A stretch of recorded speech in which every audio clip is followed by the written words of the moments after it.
Once upon a time, deep in the heart of a dense and ancient forest, there lived a wise old owl.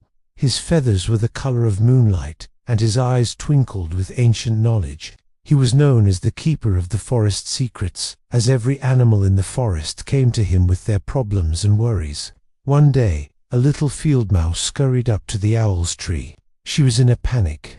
"Oh, wise owl," she cried, "please help me. The fox is planning to catch me and my family for dinner. What should I do?" The wise old owl blinked slowly. "Little mouse, why are you so worried? The fox is a clever hunter, yes, but he is also lazy. As long as you avoid his den and stay out of his sight, he won't bother you." The mouse calmed down a little, but then she looked at the forest floor. "But wise owl, where can we go? The whole forest belongs to the fox. There is nowhere to hide." The owl ruffled his feathers thoughtfully. "There is one place, but it's very far, deep in the whisper woods. It's a dangerous journey." "I don't care how dangerous it is," the mouse cried. "Anything is better than being caught by the fox." The owl nodded slowly. "All right, I will show you the way. But remember what I told you, little mouse. The fox is clever, but he is also lazy. Don't let that forget."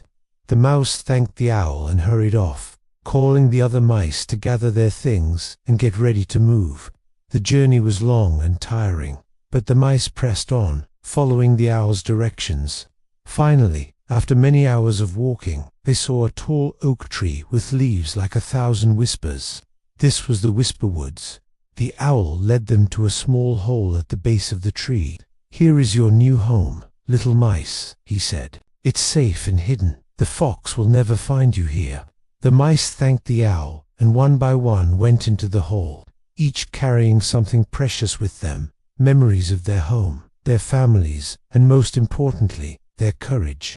Days turned into weeks, and the mice lived peacefully in their new home. They made their underground tunnels cozy and brought in soft grasses and feathers to make beds. They missed their old home, but they were grateful to the owl for saving them.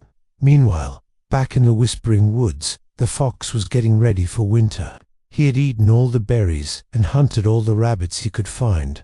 His belly was full, and the cold weather was coming soon. So he decided to take a long nap and dream of juicy field mice.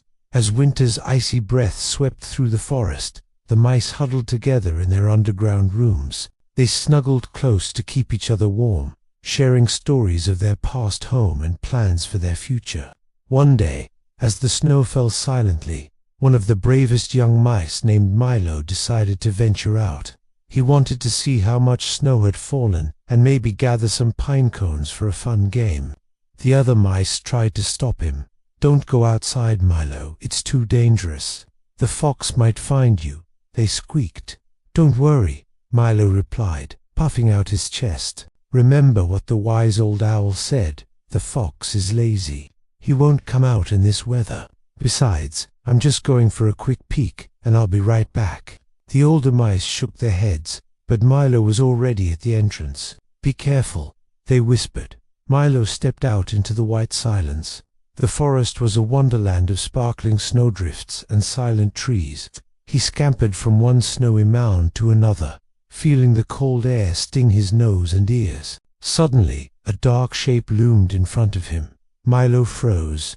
It was a fox, his fur the color of burnt umber against the white snow, his eyes gleaming like chips of ice. Before Milo could think, the fox lunged. Back in the underground room, the other mice heard a squeak and then a rustle. They knew that sound. It was the sound of danger, the sound of a hunting fox. One of the oldest mice, Granny Squeaker, raised her wrinkled face. "He didn't listen, did he, the foolish young one?" The mice were tense, listening intently.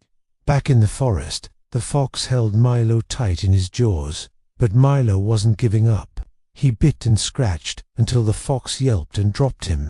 Milo ran as fast as he could, darting between the snow-laden trees, the fox hot on his tail. He had to find a hiding place, somewhere safe. Suddenly, he remembered the hollow log near the whispering oak. Maybe the fox wouldn't look there. Milo dashed towards the log. The fox was gaining on him, his breath hot on Milo's neck. Just as the fox was about to grab him, Milo squeezed into the narrow opening of the log.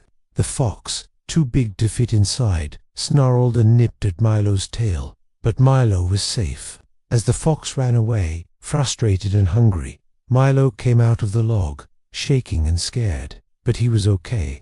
That night, back in their underground home, the mice gathered around Milo. "You were so brave," squeaked one of the young mice.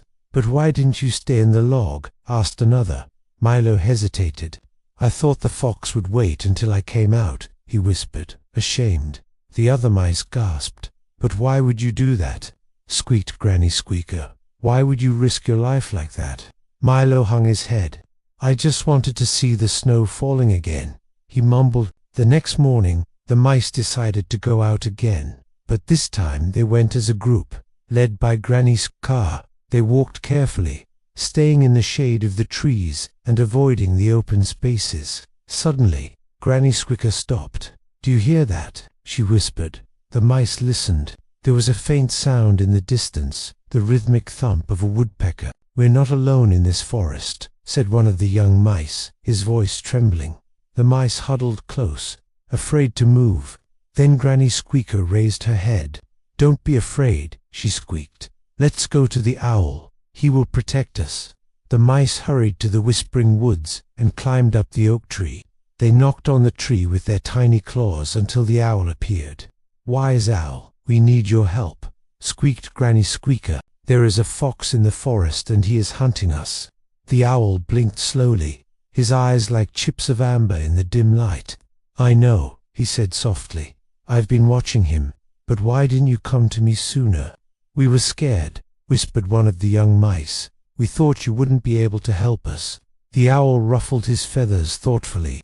"That is true," he said. "I am just an old owl, but sometimes even an old owl needs help. Go back to your homes. I will deal with the fox." That night, the mice slept soundly in their underground homes. They didn't hear the angry screech of the owl or the frightened yelp of the fox. In the morning, the mice came out to find the owl sitting on a low branch. He looked tired but pleased. "What happened to the fox?" asked one of the young mice. "He left the forest last night," said the owl. "He's gone to find a new home."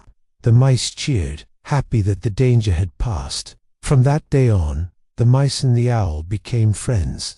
They shared their knowledge and skills, and together they lived in harmony with the other creatures of the forest. The mice learned that sometimes it takes courage to ask for help, and sometimes even the smallest creature can overcome the biggest challenge.